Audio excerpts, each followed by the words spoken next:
Hello बच्चों, हम 10th class का रिटेल कर रहे हैं। इसके लास्ट वीडियो में हमने किया था स्टॉक क्या होता है और कितने प्रकार का होता है। आज हम करेंगे स्टॉक कंट्रोल यानी कि स्टॉक नियंत्रण। तो स्टॉक मैंने बताया था कि वस्तुओं को इकट्ठा करके भंडार करके रखना जिसका कि बाद में इस्तेमाल किया जा सके। तो स्टॉक कंट्रोल क्या कि नियंत्रित करना स्टॉक को। अब हम वस्तु को भंडार करके उनको इकट्ठा करके रख रहे हैं जिससे कि हम उसका बाद में इस्तेमाल कर सकें या उनको बाद में बेच सकें, परंतु कितना रखना चाहिए उसको बोलते हैं स्टॉक नियंत्रण।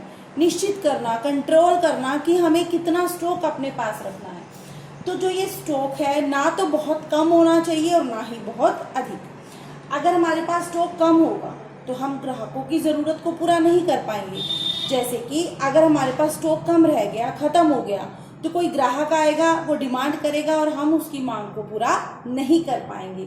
और अगर स्टॉक बहुत अधिक हो गया तो क्या होगा, रखा रखा माल खराब हो जाएगा। कुछ चीज़ें ऐसी होती हैं जो एक्सपायर हो जाती हैं, या फिर क्या होगा कि वो रखी रही चीज़ें उनकी लागत बढ़ती रहेगी, गोदाम का किराया बढ़ता रहेगा, तो क्या होगा, हमारी लागतें बढ़ जाती हैं या फिर वस्तुएं खराब हो जाती हैं। इसलिए स्टॉक ना तो कम होना चाहिए ना ही बहुत अधिक। उसकी सही मात्रा निर्धारित करना, इसी को बोलते हैं स्टॉक कंट्रोल। तो स्टॉक नियंत्रण के लिए सिस्टम इस्तेमाल किए जाते हैं, जैसे कि जिसमें कि कुछ व्यक्ति और कुछ उपकरण यानी कि पीपल एंड इक्विपमेंट्स, व्यक्ति और उपकरण का एक समूह होता है जिससे कि हम स्टॉक को नियंत्रित करते हैं, उसको बोलते हैं स्टॉक कंट्रोल सिस्टम। तो स्टॉक को कंट्रोल करने के मेथड्स यानी कि तरीके कौन से हैं?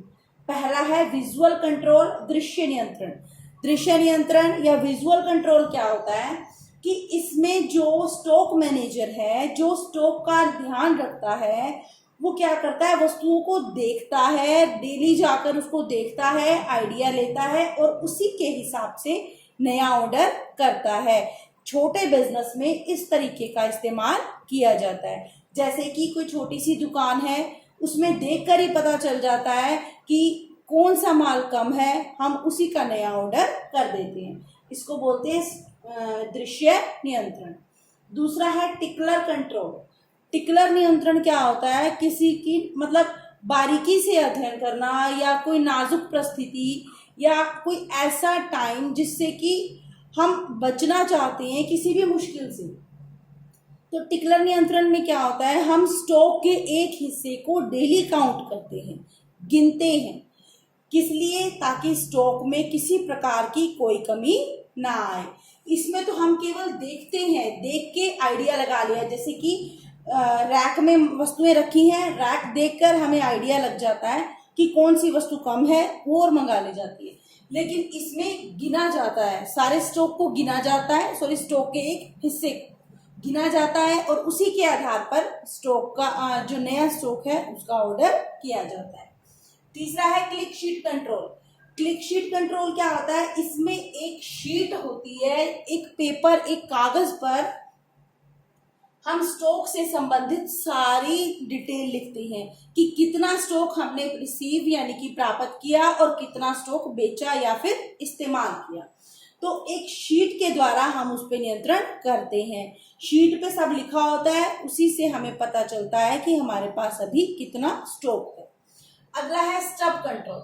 स्टब होता है ठूंठ, बचा हुआ हिस्सा। जैसे कि आपने मैंगो खाया, आम खाया, आम के नीचे गुठली बचती है, उसको बोलते हैं स्टब या ठूंठ। तो स्टब कंट्रोल क्या होता है, इसमें हम जो कंट्रोल करते हैं, नियंत्रण करते हैं, वो स्टब के द्वारा करते हैं, ठूंठ के द्वारा करते हैं। स्टब जैसे कि आपने देखा होगा कि अगर कोई भी रिटेलर से आप बिल लेते हो तो बिल की एक कॉपी वो खुद रखता है, तो जो उसको बोलते हैं स्टब। तो जो वो बिल देता है उसका एक छोटा स्लिप वो अपने पास रखता है और उसी से वो सारे रिकॉर्ड्स बनाता है और देखता है कि कितना स्टॉक बिक गया और कितना बचा है। जैसे कि जब हम हमारे पास ये रिकॉर्ड है कि हमने 100 वस्तुएं प्राप्त की, फिर बिल जो हमारे पास स्टब है, स्टब में देखते हैं कि कितनी कितनी वस्तुएं बिकी हैं, तो बाकी हमारे पास कितनी बची होंगी। इसको बोलते हैं स्टब नियंत्रण। उसके बाद है point of sale terminal. Point of sale terminal क्या होता है कि आजकल बिल्स बनाने के लिए POS point of sale machine का इस्तेमाल किया जाता है। तो जो पीओएस मशीन है वो स्टॉक का सारा नियंत्रण करती है, मतलब उसमें सारी डिटेल होती है कि कितना स्टॉक था और कितना आपने बेच दिया। तो समय समय पर हम उसे प्रिंट आउट लेके देख सकते हैं कि कितना स्टॉक हमारे पास बचा है। उसको बोलते हैं point of sale terminal. POS machine या पीओएस टर्मिनल से हमें पता चलता है कि कितना स्टॉक हमारे पास बचा है। उसके बाद है offline point of sale terminal. तो ऑफलाइन टर्मिनल क्या होता है कि इसमें तो हम प्रिंट आउट निकाल के देखते हैं, पॉइंट ऑफ सेल में हम देखते हैं कि हमारे पास कितना स्टॉक बचा है। लेकिन ऑफलाइन में क्या होता है, जो हमारा ये पीओएस टर्मिनल है, पीओएस मशीन है, वो कितना स्टॉक है इसकी जानकारी सीधा सप्लायर के यानी कि हमारे पूर्तिकर्ता के पास भेजती है। तो अगर कम रह गया तो सप्लायर देख के अपने आप नई वस्तुएं भेज देता है। इसमें हमें ऑर्डर करने की आवश्यकता होती है, लेकिन ऑफलाइन में हमें खुद ऑर्डर नहीं करना पड़ता। हमारा जो टर्मिनल है वो स्टॉक की जानकारी पूर्तिकर्ता के पास भेजता है और वो उसी के अनुसार नई वस्तुएं हमारे पास भेज देता है। नेक्स्ट है आउटसाइड एजेंसी, बाहरी एजेंसी। बहुत बड़े कंपनीज या बहुत बड़े बड़े जो स्टोर होते हैं वहां पर स्टॉक का नियंत्रण करने के लिए बाहरी व्यक्ति, बाहरी एजेंसी की मदद ली जाती है। वो जो स्टॉक का कंट्रोल का सारा काम है बाहरी एजेंसी करती है, वही स्टॉक मंगवाती है, उसको नियंत्रित करती है और नए ऑर्डर करती है। जो रिटेल स्टोर होगा या जो कंपनी होगी वो केवल वस्तुओं का उत्पादन या बेचने का ही काम करेगा। जो स्टॉक का सारा ध्यान है वो कौन रखेगा, जो स्टॉक एजेंसी है, जो बाहरी एजेंसी है, वही स्टॉक की काउंटिंग करेगी, मतलब गिनती करेगी और नए स्टॉक का ऑर्डर करेगी। बाहरी एजेंसी ही सब काम करती है। तो उम्मीद है आपको ये सारे तरीके समझ में आए होंगे। दृश्य नियंत्रण मतलब देखकर स्टॉक को कंट्रोल करना कि कितना है। टिकलर कंट्रोल, इसमें हम गिनती करते हैं, स्टॉक की गिनते हैं कितनी वस्तुएं हमारे पास हैं। क्लिक शीट, एक कागज पर हम रिकॉर्ड बनाते हैं और उसी के अनुसार हम नया ऑर्डर करते हैं।